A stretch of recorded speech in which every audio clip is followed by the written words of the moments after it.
Thank you very much. I don't know how it feels like. I wish we had somebody else hosting this very last session, but it has befallen me to do that, and I'll try and do my very best. So I want to welcome all of us to this session, which, as you can see, has a very high-powered presence, and from which we hope to learn a thing or two about the ties that bind us to the Indian Ocean and to this festival. So thank you very much for sparing time to be here with us today, and feel very welcome. My name is Godwin Siundu, and I would like to begin by making some very brief introductions of our panelists in the hope and understanding that when their turn comes to speak, they will then enunciate their own self-introductions. To my far left is our very favorite writer, Shubnum. Before I knew that, I was calling her Shubnum. And Shubnum has gifted us with this, The Gene Waits 100 Years, which is an awesome, awesome read, and about which we hope she will give us a little more information in the course of our session today. Next to her is Hirji. Hirji is a social historian and anthropologist based at York University, but also a creative writer who has a lot of interest in matters to do with the Indian Ocean, and whose own research, of course, will also augment our understanding of the discussions of the day. And then, of course, we have Mshai Mwangola, whom really needs no introduction, but for purposes of our formality, I would say is an oratorist, a scholar, a writer, and also a very good performer. And of course, we have the one person that I consider the grand old man of letters, MG Vassanji, whose works, all the way from the Ganisak to his latest collection of essays, have contributed immensely to our understanding of the process of intellection on migration, on minority literatures, all under the ambit of post-colonial discourse. So our panel, Tides and Transitions, Navigating History, focuses on the disruptions that have been caused by the historical developments of colonialism, of slavery, of forced migrations, and how these have affected our interactions with and our understanding of each other. So I'm hoping that once we are done, we shall have reckoned with at least two questions. One is, how does the Indian Ocean literature illuminate our historical injustices and disruptions? And secondly, how do these narratives uncover the legacies that have shaped the region? So perhaps before I proceed, let me ask Shubnum to just say something about her text, The Gene Waits 100 Years. And I'm particularly fascinated by the way that she foregrounds the concept of the gene, which is an abstract idea, a metaphysical one for many, but which is also a lived reality for many more, especially those who inhabit the coastal parts of the Indian Ocean. Shubnum. Thank you for your question, Godwin. I used the jinn in my novel to represent grief. So I grew up hearing stories about the jinn. I mean, I'm a Muslim, and the history of the jinn comes from the Quran. And I do think I was trying to go a little bit against the idea of this blue genie that the West has come up with, that grants wishes, that comes out from and that's the genie that most people seem to know. And yet the jinn comes from the Quran. So I think I wanted to write back, for me, the story of the jinn and what it means. And so I read about a house along the coast of Durban in South Africa that's haunted by a jinn. And for me, I really wanted to use the jinn as an idea of something that, in my story at least, represents grief. And what does it mean if you just give in to grief and you don't try to save yourself? You don't try to. The jinn is in love, and the jinn loses its love, and the jinn just becomes engulfed by misery and for a century in this house just wailing, and it's not interested in anybody else, it's not interested in saving itself. And that makes it a very non-human quality for me, because human beings do try to save themselves, do at least try to save themselves.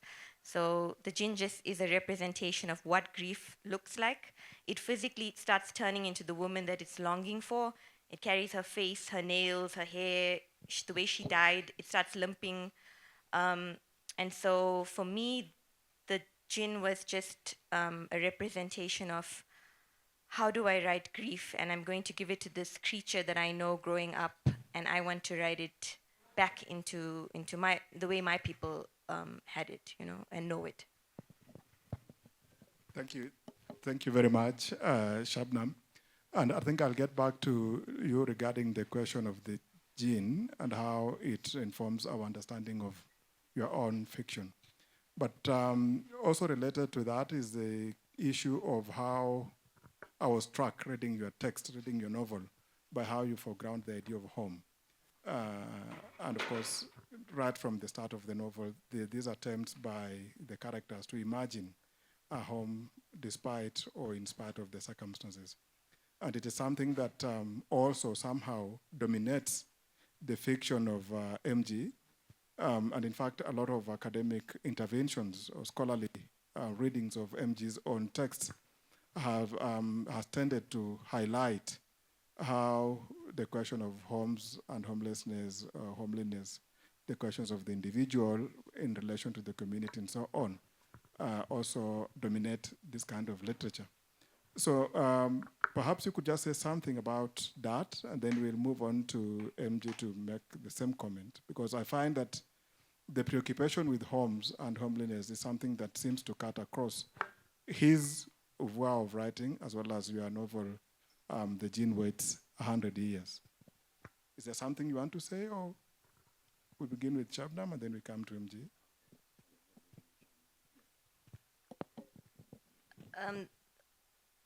I think I was exploring what home means in the novel, because the book opens with a character moving to a new city. She's moving from inland to the coast, from Johannesburg to Durban.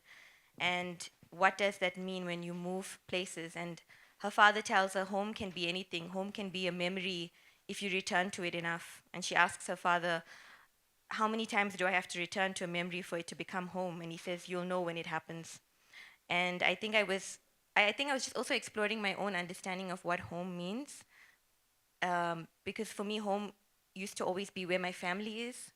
But now home is, for me, wherever I feel like most myself. As I get older, I feel like that's what home has become for me. And I think in the novel, I was using that idea of home to explore what home meant to me as a writer. And home changes. Home is sometimes my car. When I get on the road and I play a good song and I'm driving, that's home for me. It's a place where you feel yourself, for me, at this point. But I know it will change, and there are future homes waiting. Thank you. MG, you want to chime in at that point? No, to just say something about it. Yes. Home is, can you hear me? Yeah, home for me. Yeah, okay, I have something on my lap. It's something very fundamental. It's something no one can dictate to you. No government, no immigration officer, or no academic can tell you you are at home or you are not at home. And I often give an example of Alexander Solzhenitsyn. When he was expelled from Russia, he lived in Vermont for maybe 2 decades or more, until the Soviet Union collapsed. And he just left because he knew where home was. Home was in Russia. And for me, it is something as fundamental as that. But of course, in the modern world, there are constraints, there are barriers, both familial, practical, and of course, in terms of being allowed to go into any country and stay for too long. So it's not practical, but you know where home is. And there, when I wrote this book, and home was Kariako, I mean, that's where home was for me, a place whose I recognize by the air I breathe, by the songs I hear on the radios, especially now, of course, everyone has something in his ear. But the songs, but even now in Dar es Salaam, you still hear songs in the public, and then you hear the smells, the banter in the streets, and then the old familiar streets, even though they are broken down or rebuilt, you can in fact superimpose upon them the city you remember. So that for me is home, and it has never gone away. Thank you very much, MG, because I was reading some of the essays in the current collection, exactly, and I see that you kind of go back to this idea of home, and you highlight some of the experiences, that many people who are not white Anglo-Saxons in Canada, their experiences in terms of trying to configure homes and that sense of homeliness. And I think that you also tie it to the question of identity, and also perhaps gesturing to this idea of cosmopolitan belonging. Is it something that you think is worth exploring, this cosmopolitan sensibility in relation to the bigger themes of homes and migration? I think one can have a cosmopolitan identity, but at the same time, one cannot get away from oneself. And then one realizes that everyone has their own personal home or identity. And we can all live together knowing that everyone has a difference. Some people are different and they think of different homes, but when they're together, they're one. So you can have a unity in diversity. I mean, there's nothing wrong with that. But for me, home, because I left, not because I was expelled or because, for economic reasons, I went with all the intent to return. So that was my home. And I don't know if it's out of context, but when I was in high school, we were told I think it was by President Nyerere. And he said, because there were so few high schools in the country, so he said, you high school kids are like the boy in the village who is given all the water so that he can come back with more water for the rest of the village. And that has never gone away with me, because I went, I drank the water, I drank more water, I ate, I got fat, but I didn't get a chance to, Yeah.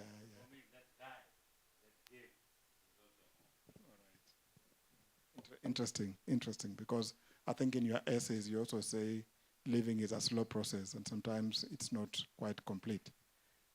Maybe we'll still revisit that a little later. But at this point, I want to bring in other panelists who have also invested their time and labor in trying to understand some of the issues that Shubnum and MG have highlighted in their works of fiction. So Zulfikar Hirji, who is, as we said, an anthropologist, a social historian, and also a writer, has also done tremendous work. And perhaps at this point, I want to ask him how his own work speaks to some of these issues that we are highlighting in this panel. Thanks a lot. So it's hard to sort of contain, 30 odd years in a sentence, but I think that I could only give a couple of examples so that people get a sense of some of these works, research projects that I've been engaged in. And I think it all began with, I worked in Mombasa with the family of Sheikh Mubarak al-Hinawi, who was the governor or liwali of the coast of Mombasa, and in the 1940s and 50s. And one of the things that I was trying to explore is how do people on the coast configure their conception of home? And that was actually very central to that thesis. And what I discovered in the process of doing that research is that while most of the family of Sheikh Mubarak had migrated after the 1970s to Oman, some of the family remained in Mombasa. And so it was interesting to think about home and time, that one generation's home is another generation's diaspora, is another generation's home is another generation's diaspora. And this cyclical movement through the Indian Ocean world was not an uncommon phenomena for many people. And some of that movement back and forth was driven by obviously political issues, others by economic, others by simply a nostalgia, some of it just old age and wanting to retire back where they were born. And I remember one of the seminal phrases in Kiswahili, and I'm probably going to butcher this, so excuse me. And I remember that one of the daughters of Sheikh Mubarak said to me one time in a quiet evening, we were just sitting outside, and she said, you know, Zulfikar, utarejea kama kitofo chako kimejiwe. So you will always return to where your umbilical cord is buried. And I think that that's a very profound understanding of home. The idea that your spirit will return to where you were born. And I think that that maybe speaks to some of the themes that we were talking about. Yeah. Thank you. Thank you very much. Yeah, very fascinating indeed. Now, Mshai, with your immense work done on the coastal artistic productions and informal literatures and whatnot, how do you imagine your work speaking to the theme of this panel, the issues raised by Shubnum and MG in their writings, but also to the whole idea of the Indian Ocean worlds? Ask an easy question. So my work, and hello everybody. Hello everybody. In the Indian Ocean world, as you call it, the Ziwaku world, when people talk to you, you respond. Hello everybody. Thank you. So my work is actually about what I've just done. It is about where we ourselves feel this is about us. So my work goes around stories, and it goes around popular culture. So I'll start with the popular culture, then bring it back to stories. I really like the definitions we're getting about home, because I didn't think we'd be talking about home. And for me, home is where your stories anchor you to. And sometimes you may not realize where it is your stories are anchoring you to. So for me, it is both finding the stories that speak to my soul and then tracing them and saying, why do they do this? And so my work, especially around this question of ocean, because technically Kenyans call me a coastarian, but we are from the county the farthest possible from the coast that just manages to make it in. And so one of my questions was, what is coastarian about me? And then beginning just to realize that my life is defined by leso or kanga. And then beginning to ask what is in it. And the more I was going to do, I started with a quick research project, academic, you have to do something. It'll be done in a year, write the paper, move on. And now it's been 15 years, heading to 20, and I'm still discovering layers. And now to the question of genes and to this sense of things that are not what we see immediately. So I'm really caught by the idea of palimpsests, but both. So I think of the Kanga as a palimpsest because it's got all these layers of stories and histories that we don't see, but that has opened me out. And I think Shubangi put it so well in her work when we were she has this thing of there's a world that is around us that is as much part of reality as we are, but we don't know it, we don't see it. And I think for me, the ocean is where it begins to become alive. And so for me, again, you're talking about, I'll start with your work and what, you're talking about the jinn. And for me, it takes me to this, all these stories we all know about Kwanza, if you go to Mombasa, if you go to Lamu, if you go to this place, and then this happened, and then there was a jinn, and don't talk to that cat, don't even look at that cat, it will follow you home. And for me, it is saying these are not just stories. There's something they're telling us about that's in here that we need to stop and listen to. So I see Khadija is right here in the front, Bajeba. Khadija has an amazing story, House of Rust. And in it, there's a simple story we all know about this Nairobian who goes, to Mombasa and sees goats there that nobody owns and says, these people, they don't know money when they see it. So then he says, who do these goats belong to? Nobody. So he gets a van. Nairobians, do you feel me? And what do? We put the goats in the van because you're bringing them tonight back to sell. And somewhere along his journey, when he stops, there are voices coming from the back of that van. So we all know how this story ends, don't we? Right? And it's that thing of, it's not just a story. When he goes and he opens and there's nothing inside, but he's being told, take us back to where you found us. Take us back home. Right? And it is these spirits, this jinn, something we all know in here that's taking us back. So I'm fascinated by that kind of thing. I'm fascinated by this beautiful metaphor you made of where your umbilical cord is buried. Because what comes to my mind, and again, going back to some of the work and some of the things I'm just interested, you all know about, I'm working among them, looking at Meketili's story. And one of the things that if you're talking to the Giriama, you all know about how the Vigango, which are what hold represent the spirits that have gone, the ancestors, they're little carved items that museums said, oh, look, great, something we can take and keep in our museum. Now we are bringing them back. But the question is, what happens when you take these spirits away from home and you keep them in a museum and you take them overseas? And some people say spirits can't travel over water. So when you bring them back, can you just take them back without something? Because this umbilical cord, something has happened to it. So as I'm listening to all of us, and I had not thought about how you would link the jinn to the home, but to the work that we do, I think that's the kind of work we're all trying to excavate. Thank you. Thank you very much.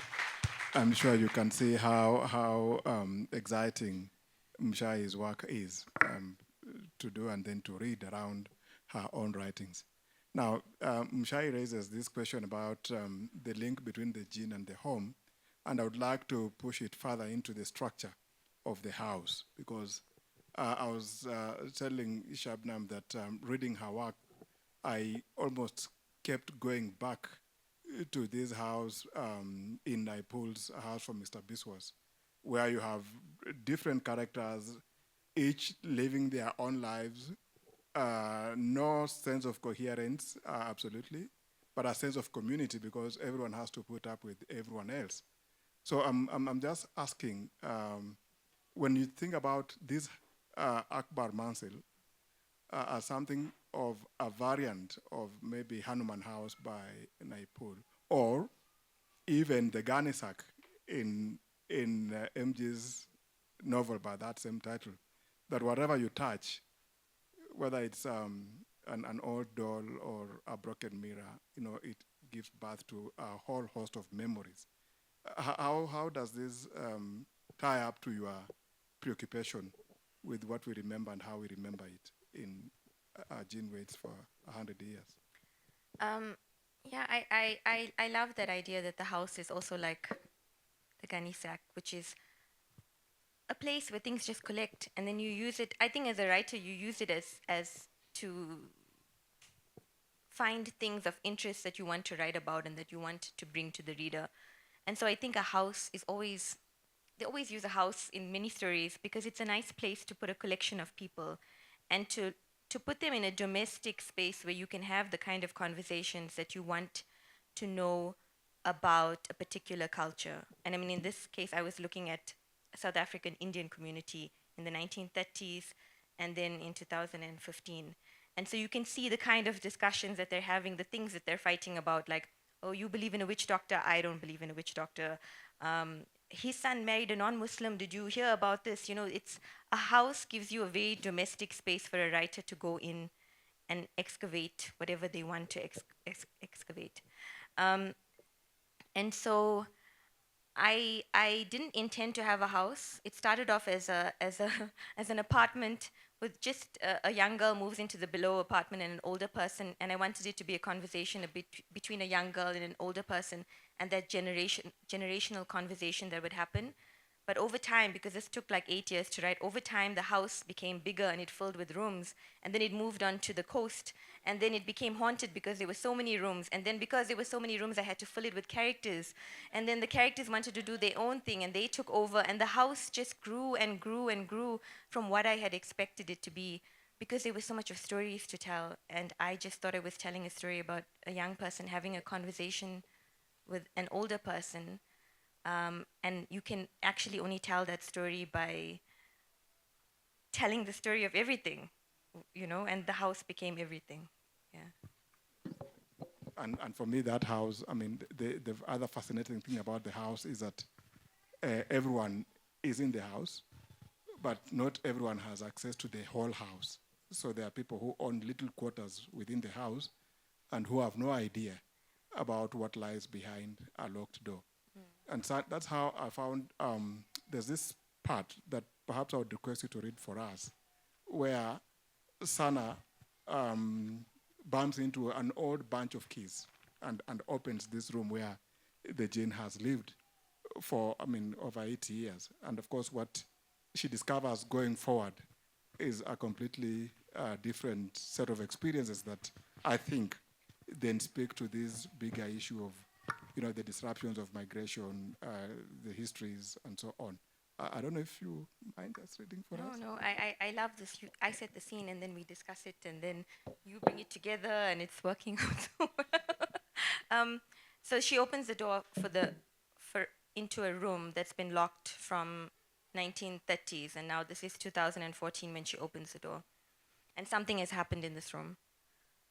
When the door opens, everything inside huddles together like long forgotten creatures. The room begins to unlodge its limbs slowly, the spine of it cracking in a rhythmic stutter as it unravels itself and wakes up, adjusts to a time new and unfamiliar. Inside, a wardrobe, disturbed by the movement outside, a jinn stirs from its nap. It stiffly crawls out and peers from behind the door. Dragging its leg, it pulls itself forward to stand behind the brocade curtains, watching from between the drapes. Then it steals along the carpet towards Sana. Its vision has dimmed over the years, and for one wondrous moment, it wonders if the dead woman has returned. But when it reaches for Sana and sees her face clearly, it hisses and pulls back its hand in disappointment. The jinn has had this room to itself for many years, and it resents this disturbance. Now it climbs onto its haunches on a wooden chair in the corner of the room and studies Sana, biting its fingers. It hisses and spits and watches her warily. Sana moves to the dressing table and studies the assortment of objects: a mirror-backed brush, a glass flacon, lipstick, and face powder in a tin. There are pieces of paper too. They have slipped off from the mirror where they were tacked. Sana picks them up and blows off a layer of dust. She reads faint words. And beauty is not a need but an ecstasy. It is not a mouth thirsting, nor an empty hand stretched forth, but rather a heart inflamed and a soul enchanted.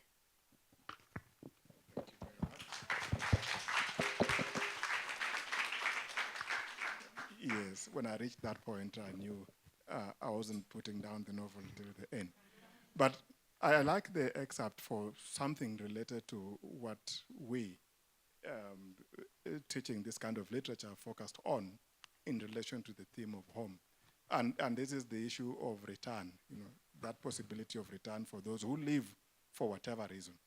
And it is something that I also noted in MG's and Homo's Kariako, which again begins by highlighting the emotional complexities of return, the possibilities of that return, and what lies beyond the return, whether it's actual or symbolic. And at this point, then I want to invite him to maybe make a comment about this the relationship between home, migration, and return. And if possible, then just read a brief excerpt before we then invite the rest of the members to pitch in.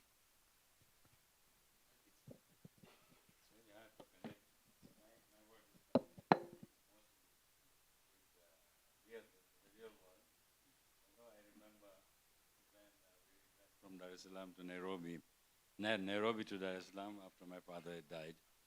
And we knew there was a man, a Zanzibari man called Hassan Punja, and he could talk to dead people.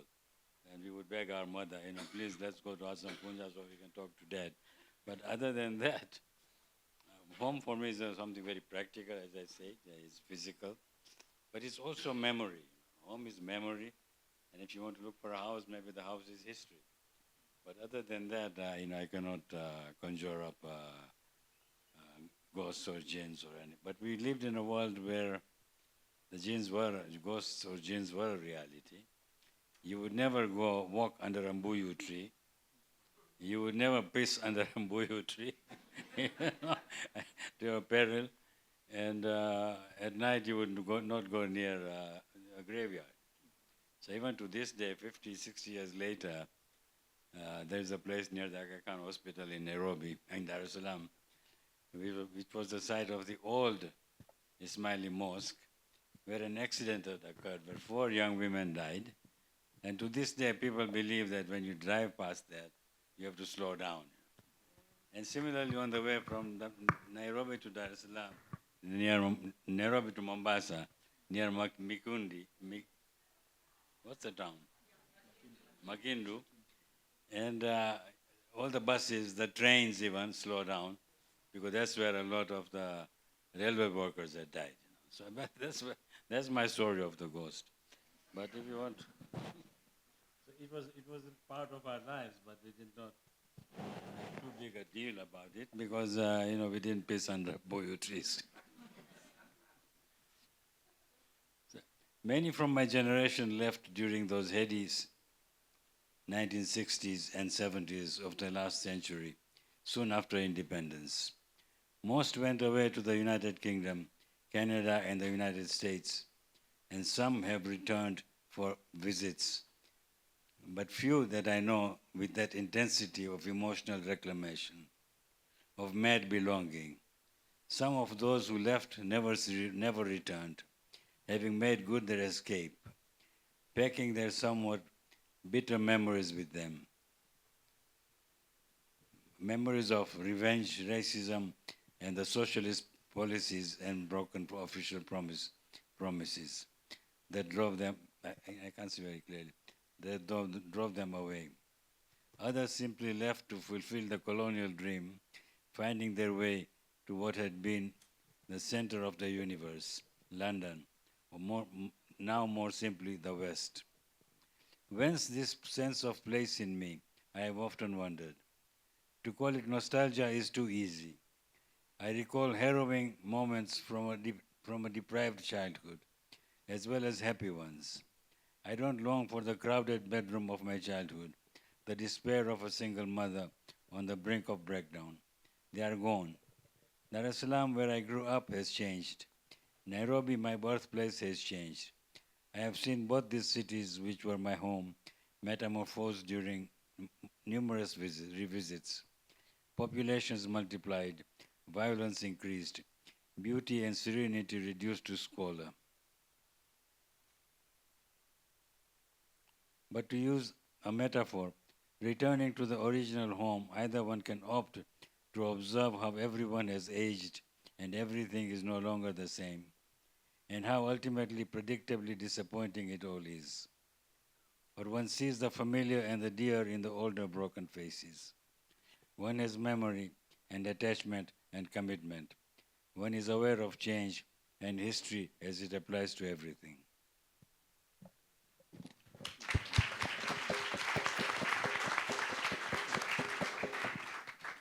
Yes, change and going back again and discovering that even though we left, there are those things we left that are not particularly appealing. And as I think it is Derek Walcott who talks about the sea as history, and who also says the past is another country. I think it must be somebody else. Lowenthal. Yeah, that's it. So I think the whole idea that we are dealing with a body of writing that opens up all these possibilities for engagement, but at the same time is quite forthright in the fact that it doesn't have all the answers, is something that I find fascinating. So what I would like us to do then is, before I open up the plenary for Q&A, I just want to inquire if Zulfikar and Mshai, in that order, have something to say about that interconnectedness between the past that many people want to deal with through nostalgia or some other means, and the reality that it's not entirely brilliant, it's not entirely bright, but it's something that invites us to also reckon with a fairly unpleasant awareness. I may just answer this in a very sort of oblique and roundabout way, but I was quite struck with Shubnum, the idea that the things that Sana encounters in the room, the hairbrush, the things that and the jinn is hissing, and wanting to be present in some way for her. And then I was thinking about Vassanji, this morning we were talking about your work and thinking about the Ganisak, and the things become the conduits of memory, of history, of thinking those. And those are the kind of articles from the past that produce new stories. And and recently I have been working on a group of manuscripts, beautifully decorated manuscripts from coastal East Africa on Pate Island, which were produced between 1750 and 1850, a period known as the Swahili Renaissance. And I remember the first time I opened one of these manuscripts was in Mombasa, and it was sitting on a high table in the living room of Sheikh Mubarak's family's house. And I thought to myself, I need to use this in some way, but I hadn't quite figured out what it was. I didn't even know what this object was. And the next time I encountered it was in Oman, the same manuscript. And I thought, there's something very familiar about this, but I couldn't put my finger on it. Now, that was in 2001 or 2002, and then again in 2006. And what I realized then subsequently was that these manuscripts are so incredibly unique, because we have no other Quran manuscripts from coastal East Africa of this caliber and quality. And so this now, I started with one, now I have 45. What's really fascinating is that some of these are in family homes, still to this day. They're produced on northern Italian paper. Now, how did northern Italian paper make its way from northern Italy to a small island on Pate Island off the coast of Lamu in the middle of the 18th century? They have the scribal names. Some of them have never been even really opened fully. It seems to me that the jinns are hissing, saying, open me, tell my story. And so part of that is really exciting for me, to think about things and objects as conduits of memory, of history, and not just banal objects.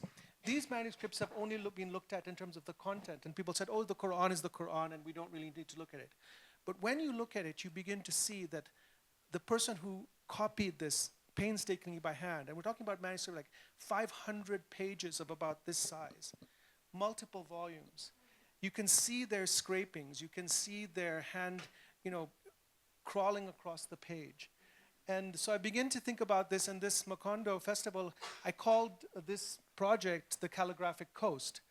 And now I want to include the writing on the coast, about the seas, as part of this conversation, because I think that these things that you've been mentioning are part of that same ongoing iterative conversation, which bridges memory, history, a longing from home. And I'll just relate one more story. There's a story in the Swahili Chronicles, which was orally conveyed. And I remember reading this many, many years ago, and it only came to mind when I saw these Quran manuscripts.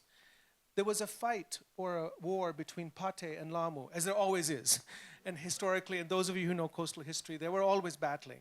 But on one of these occasions, the writer says a Quran fell into the ocean and the ink leaked out all over.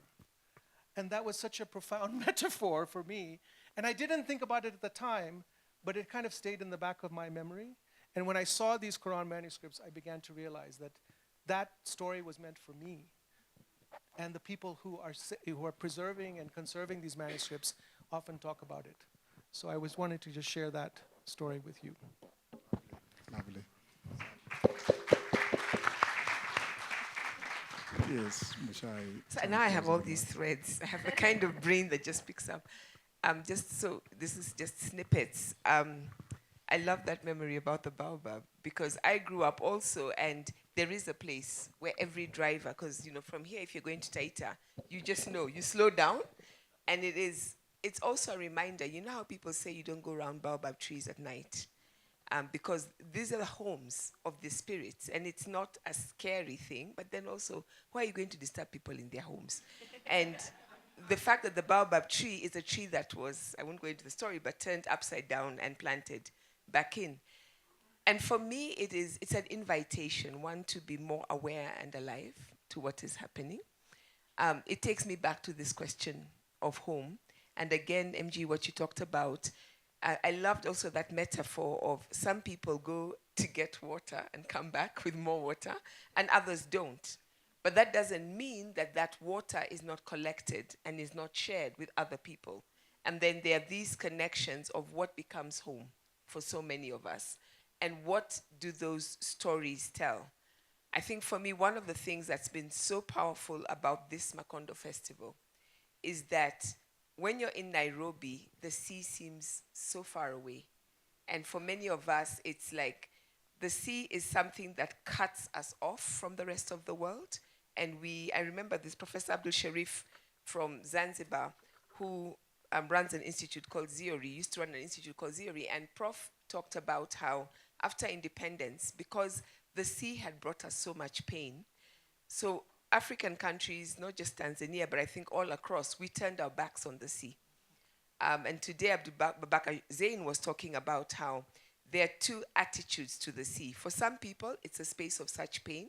So you will find communities that are right there on the coast, but they turn their backs, so to speak. They build, Zulfikar, we're talking about this in Zanzibar, and you were saying a lot of the traditional homes don't look out. They don't do a beach view, right? Because it's a space of pain. And I think it's important to be able to hold that pain. But then there is also the other side. And this festival has really opened up the layers of the seas for me. That, we must not be afraid. At the Macondo Baraza, we have a painting by Peter Elungat, who's this famous painter. And it is of people going into the sea, just fearlessly going in to look for the treasures and not being afraid because we are, thinking that it's dangerous. Of course it's dangerous. Of course there's pain. Of course there is the things that we are afraid of. And some of us come from cultures where we say, as we don't swim, that there is a reason we don't have fins, but that there is something about the sea that is all of us. And for me, then it takes me back to where we started. Because there is something about that brave act of saying, I found keys, there's a door that has been locked, and I am going to go into it. And in that room, I don't know what I'm going to find. And even as she's going in, she has no idea that there is something waiting, and that what is in that room has a life of its own. So you can't go in and just say, okay, this is what I like and this is what I'm taking out. But when we open up that space, there is a history there that is rich, it's beautiful. And you talked about some of the things that were found. They're layered, they belonged to people, they may become now ours. They may hurt us, they may open up new experiences, we don't know. But I think for me, this festival has been about saying, we have to be brave and claim the sea with everything it has, because it's ours, it's our legacy from the past. Thank you very much. And for me, because I come from the western part of the country. We don't have an ocean of our own. But my first induction into adulthood was inspired by, the Indian Ocean through song, MV Mapenzi, Marashi ya Pemba, and so on. So our ideas of romance, of leisure and everything were inspired by the artistic works that were further inspired by the Indian Ocean. So with that, I think we want to open up opportunities for the plenary to pose their questions. We are running 2 minutes behind schedule, so I would request that we speak to the point. E is equal to MC squared. Yes, Eddie. Hi, guys. Thank you, Godwin, for the wonderful session you're leading. My question is particularly to MG, but Shubnum can also feel free to ponder it. I'm interested in the idea of listening to all of you speak. There's a lot of longing, but not so much belonging. Can you expound on that ambiguity that exists? And right now, what does home mean to you when you are younger vis-a-vis when you are now not so young? Thank you. We'll take a few more questions, maybe 3 more, then we have the panelists respond, and if time allows, then we'll take another round of questions. By a show of hands, if you want to pose a question. Yes. I'll see if I can find a question or a comment, but I'll just put it out there. I partly want to say that my PhD, one of the chapters, was looking at home. And I'm putting the question, or what I'm hearing coming from you, is that house is not necessarily home, but home can be a house. That's one of the things, and I think that clarity is very important, because if we're talking about colonial histories, the houses we have inherited here had its own cultural makeup, which created that house, which we have inherited, and has certain behaviors which are sharing, which are sort of dominating how you live in that house, which affects your culture, which you may have come from a position where home was really a cultural landscape, an ecosystem, so different from a house. And so you're having the conflict of how to be imprisoned in a house, though you came from an ecosystem. So when I'm hearing about house and home, I'm putting the question about house, how will the house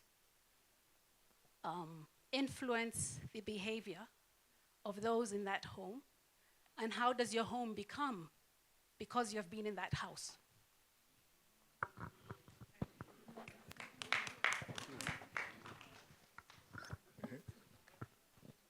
Yes, there's a hand here. We can start there where you are. Okay. Afternoon, everyone. My name is Nadia, and I'm so grateful to have listened to everything you've shared about tides and transitions. My question is about channels and channeling. As I was listening to you speak, the word channel kept coming up in my mind. It's because I work in broadcast media, but I'm thinking also about a channel as a length of water, wider than a strait, that joins 2 larger areas of water, especially 2 seas. Outside of something being one location, I'm hearing that the home question is a tension between 2 locations, whether it's the afterlife and the present life, or whether it's Canada and Tanzania. So my question to each panelist is, what do you think you're channeling right now? All right. Yes, you can go. Gee, Nadia. So, for Mshai, and also the other researcher on the panel, I've had multiple conversations with friends about our aversion to water as just black Kenyans and a lot of like black Africans on the East African coastline, because there is an aversion that is predominant in certain communities. And it had never crossed any of my friends' or my mind, the linkage between colonial histories and colonial interference. We'd always thought about the potence, just how potent spirits that lived in water were. So we always linked it back to African traditional religions. And now you've just said something else that I'm like, how did I never think of that? And I was wondering if in your research you've come across any pre-colonial interference indications of, was there aversion to water pre-colonial interference, or is this something that developed in more recent years, or if there was, how has it evolved? Because it's just, Yes, thank you. I think we'll give our panelists a chance to respond to the 4 different sets of questions. I believe we'll remember them. I don't really remember them, but I mean, you can tell me where I've forgotten. What are you channeling right now? I remember that. I mean, it's the end. It's almost the end of the festival. So for me, I'm channeling.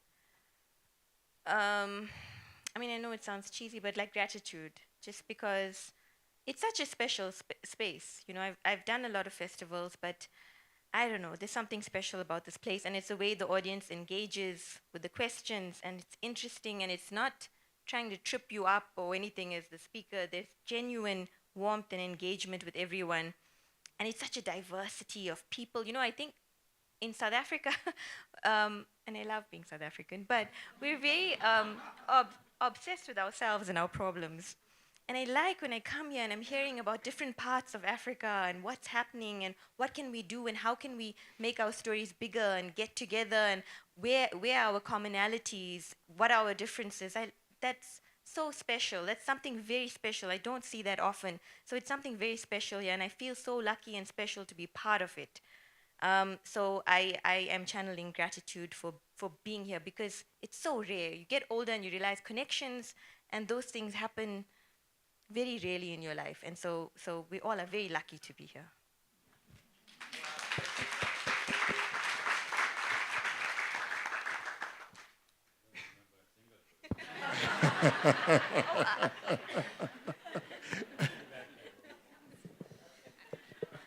I think, we can have Hirji. We'll try to prompt MG as we go along. I think one of the questions was directly for Vassanji, so I'll leave that one. But the question of home and house, you probably have read Pierre Bourdieu, which is the seminal book in anthropology on the question of house. But I loved the way you talked about ecosystem as opposed to house, because I think that is a new way to think about home and house. And all our homes are going to be affected by ecosystems, and we won't be able to build houses without those ecosystems being, protected and thoughtfully protected. I think that is part of the kind of, I look around Nairobi, and when we had gone up to the tea plantation for a visit, I was remembering that as a child, because I was born in Nairobi and we used to go on, picnics and so on, we used to go on that road to the uplands. And it used to be a dusty road, and you had to take a lorry, and we were in the back of this lorry, and I was just a little kid. And we used to go for picnics up there because it was cooler and misty and lovely. And now when I see the new developments up there, I'm thinking, wow, that's someone's house, but it was part of my home, my ecosystem. And my memory of that dusty road where you got out and you put your picnic blanket down, and it was the soft mist and the tea plantations were there. Yes, it's a bit of nostalgia, but I'm thinking what will be lost and what will be gained, because obviously people need homes and houses. So that's what sort of came to mind when you were talking about that. On the question of channeling, oh my gosh. I'll come back to you. I was saying to Shubnum earlier that I don't think I can even fathom what I have gained. I can even begin to understand what I've gained in the last few days that I've been part of this conversation. It immediately drew me to the Pate Channel where I've been doing my work. That there's this location on the far edges of the coast which has this incredible, incredible history. And people living there, I mean, I don't think people really, well, at least the people that I talk to don't fathom the fact that in the 18th century, each of these major towns, Faza, Siu, Pate, had at least 10 to 20,000 people living there. And today, the total population of Pate Island is like less than 10. So, I mean, you can't really even put a finger on what those places now look like, what they look like then, and what thriving culture and histories lived there. And for me, crossing the channel is also crossing history, and it's helping, hopefully, working with local people, historians, and to recover that crossing for the future of those communities. And then finally, to the question of have I come across anything that would be dealing with the sea? Well, I think traditionally, and if Mshai can correct me if I'm wrong, and I hope you do, you know, there are all these histories of people protecting the navigation routes to various points around the Swahili Sea's littoral, moving into the, you know, Arabian Sea, and then up into the Persian Gulf, and, you know, into what we call the wider Indian Ocean today. And I wonder, and this is just a question because I never thought of it until you mentioned it now, is that maybe there's a connection between people not wanting to be in the water with this idea that they wanted to protect those routes from people exploiting them, and a sense of, you know, creating a sense of mythology around them so that they could protect those routes. And of course, we know what happened when those routes began to be unprotected. We had the, you know, Portuguese and then others who started to exploit those for their own benefit and gain. So I just wonder, and I can't really put my finger on it, but boat builders and sailors and those individuals to this day talk about the sea in very specific ways, the ocean in very specific ways. And I'm wondering if there's some connection between that mythology and a fear that you've described. Like you said, such amazing questions. The Macondo conversations are so amazing for me because it helps us think. And yeah, my first Macondo festival, when I was a host, I'd come with all these prepared questions. And now I love the way that it just flows. So you're absolutely 100%. Like the ocean flowing. Like the ocean. So I'll answer, I think, 2, 3. Okay, so Professor Mwendwa. And it's so interesting. Last year, our festival was on disrupting home. And so it's interesting that that has also flowed into this conversation. And I don't know if I have an answer for you. But as you were speaking, I thought about how we talk. I don't know how many of you, especially now Kenyans, I'm talking to you because I know our language, right? So others might think about what this is in their own spaces. But when we were growing up, we had what we called our home languages, which were different from your other. And your home language may not be the same as the house language. Because if you're in Nairobi, your home language connects you to somewhere else. Many of us also, we used to call them our home names. So Mshai was my home name. Yeah, Salome was my other name, right? And people who called me Mshai, which was my home name, connected with me in a different way.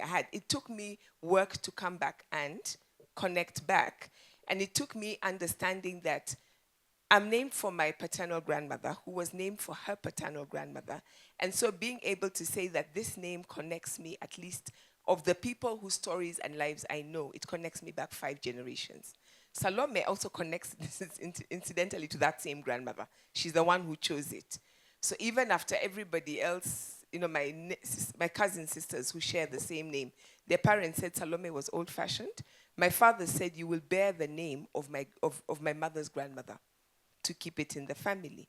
What that does is it's creating an ecosystem of knowledge.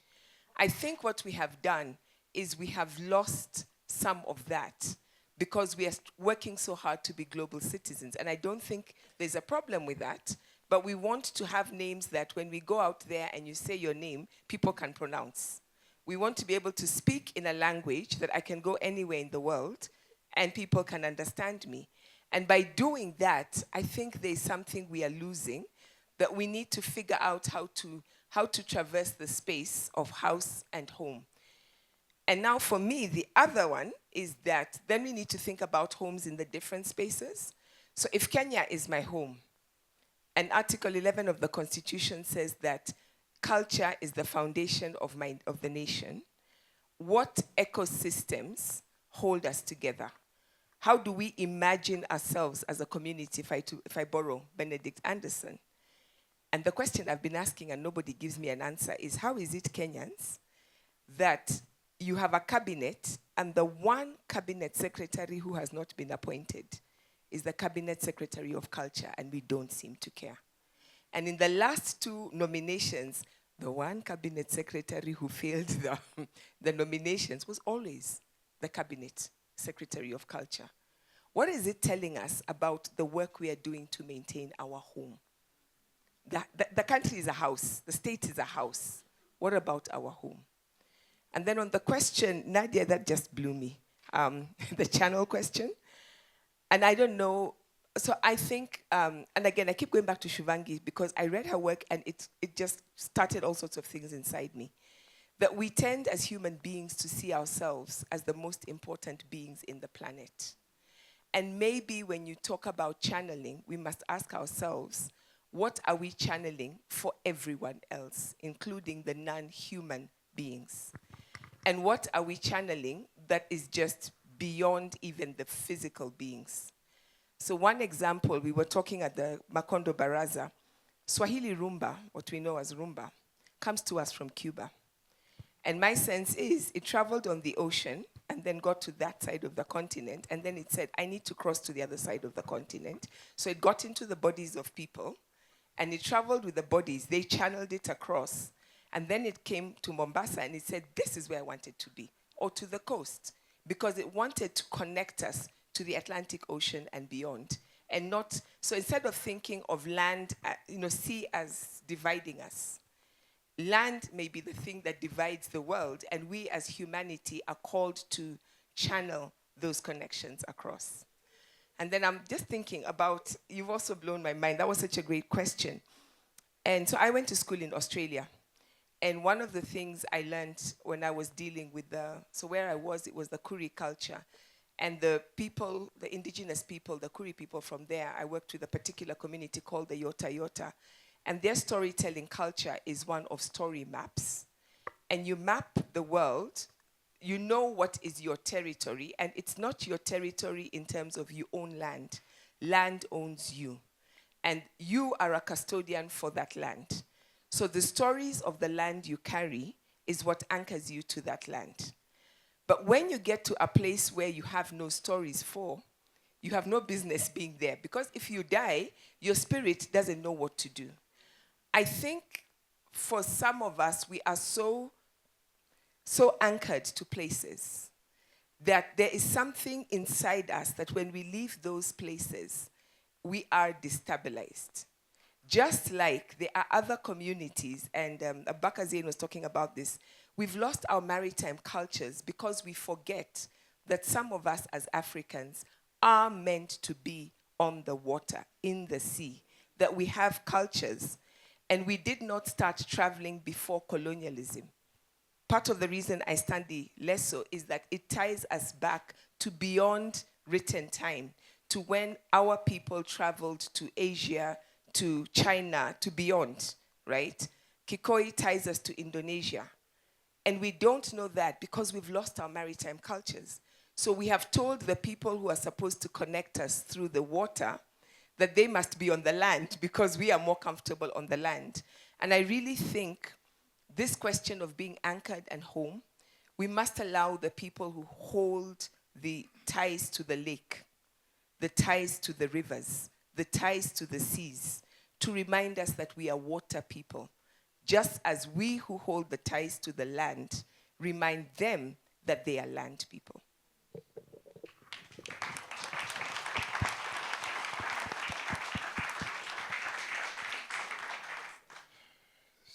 Surely. Need I say more?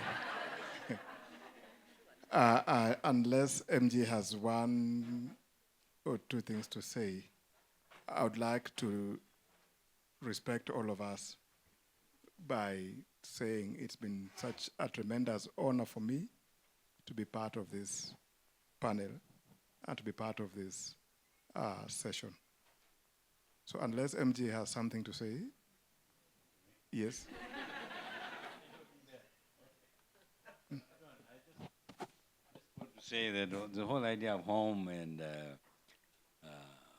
channeling and places for a novelist are too abstract, So we deal with individuals, with people, with land, with songs, stories, but we don't make theories, That's what Tuba is for the academics. So that's why I find me mostly silent, because I find it's just too abstract for me. I know what I am, in fact, when I go back to Toronto, we'll be moving our home after 38 years into a condominium. So obviously I'll be leaving a lot of ghosts behind in terms of 1,000 books. But still, I think all that is abstract. When I write a novel, I write about people, individuals. And if there are ghosts, it just happens. There is no theory behind it. If there are jinns, it just happens. There's no theory behind it. And if there's a sea because I was, lived in Dar es Salaam. The sea was always there, and so on. So that's all I can say.